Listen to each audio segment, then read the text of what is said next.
दोस्तों, मैं यही कहूंगा कि उनकी जो ये यात्रा निकली, ये किसी चुनाव जीतने के लिए नहीं, सिर्फ कांग्रेस पार्टी को आगे बढ़ाने के लिए नहीं, ये उन्होंने यात्रा निकली नफरत के खिलाफ।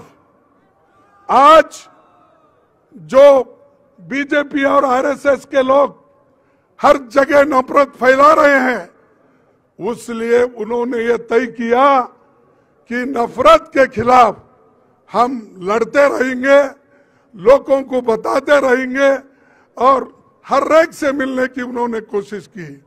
बच्चों से लेकर बूढ़ों तक, टेक्नोलॉजिस्ट के साथ, डॉक्टर के साथ, इंजीनियर्स के साथ और विद्यार्थियों के साथ, छोटे मोटे दुकानदारों के साथ और छोटे मोटे जो रोजगार काम करते हैं उनके साथ, किसानों के साथ, सबसे मिले और बहुत से महिलाओं से, बच्चों से भी मिले।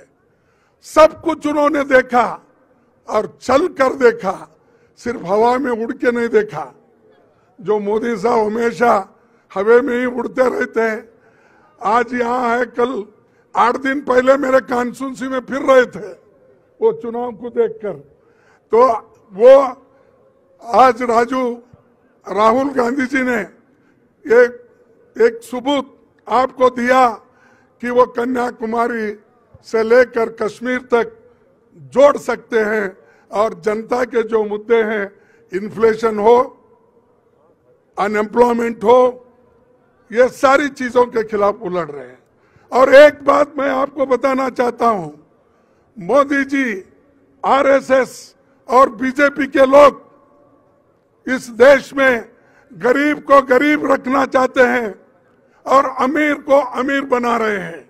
10% लोग इस देश के 72% संपत्ति को लूट रहे हैं और 50% लोगों के पास सिर्फ 3% संपत्ति है। तो इसीलिए हमको इसके खिलाफ लड़ना है और हम लड़ेंगे। मेरा कहना है, जो हिंसा करवाता है, जैसे मोदी जी हैं, अमित शाह जी हैं, अजीत डोवल जी हैं, आरएसएस के लोग हैं, वो इस बात को समझ नहीं सकते हैं, वो दर्द को समझ नहीं सकते हैं। हम समझ सकते हैं। पुलवामा के जो सैनिक थे, उनके बच्चों के दिल में क्या हुआ मैं जानता हूं।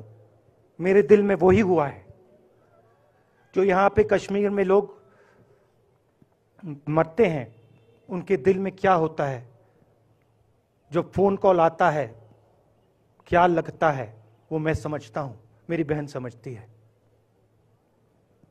तो कल किसी जर्नलिस्ट ने मुझसे पूछा, यात्रा का क्या लक्ष्य है?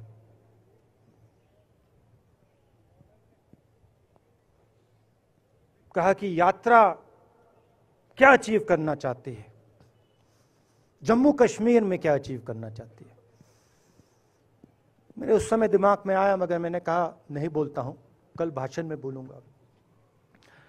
यात्रा का लक्ष्य है कि ये जो फोन कॉल हैं, चाहे ये आर्मी के हों, चाहे सीआरपीएफ के हों, चाहे ये कश्मीर के लोगों के हो, ये फोन कॉल बंद हो जाए।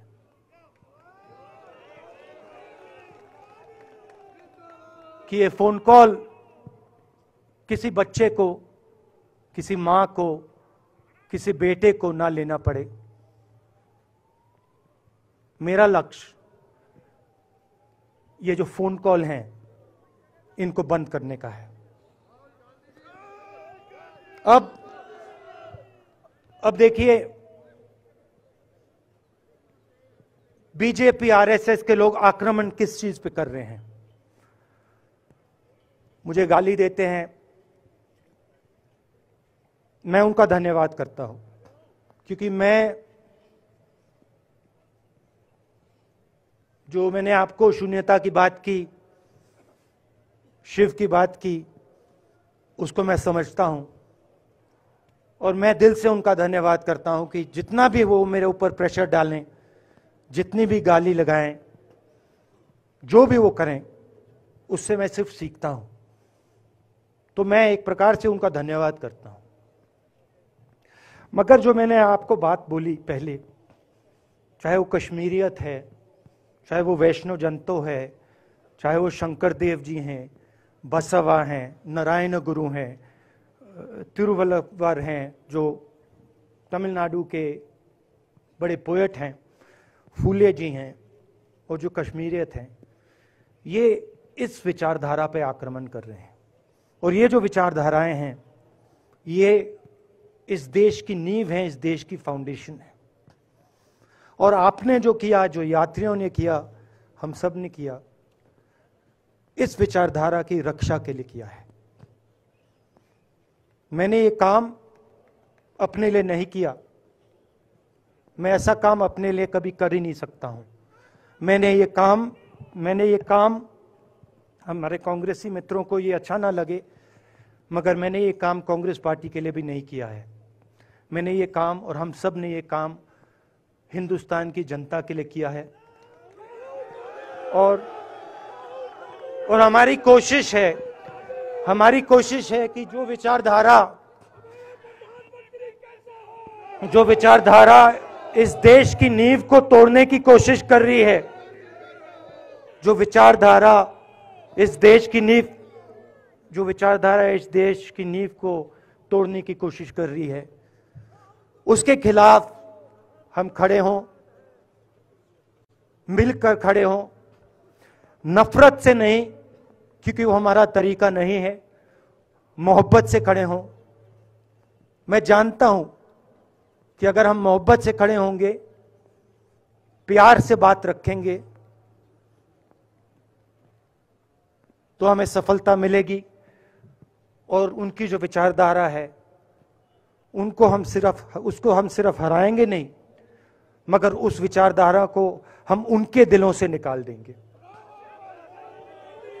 तो आपने, देश की जनता ने हमारा समर्थन किया। हमारी कोशिश है कि हमें, बीजेपी ने एक जीने का तरीका, राजनीतिक तरीका दिखाया है। हमारी कोशिश है कि हम एक और तरीका, जो हिंदुस्तान का तरीका है, मोहब्बत का तरीका है, वो हम देश को दिखाएं। हम देश को याद दिलाएं कि हिंदुस्तान मोहब्बत का देश है, इज्जत का देश है, भाईचारे का देश। तो हमने जो कहा था, छोटा सा कदम लिया है, बड़ा कदम नहीं है। नफरत के